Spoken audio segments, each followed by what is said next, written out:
Hi everyone, and welcome to my aromatherapy course. I'd like to just apologise for the brightness on my scalp. It's pretty sunny out here today, so I hope the glare is not too bad.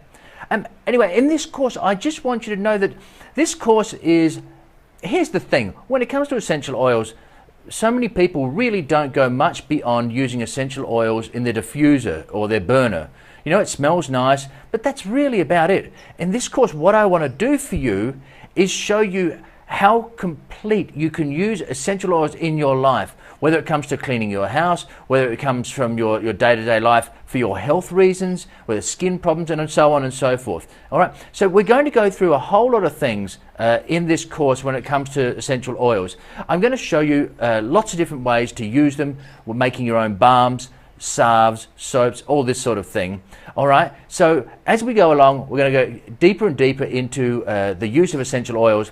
So I hope you really have a great time in this course as we work through how to use essential oils in your day-to-day lives.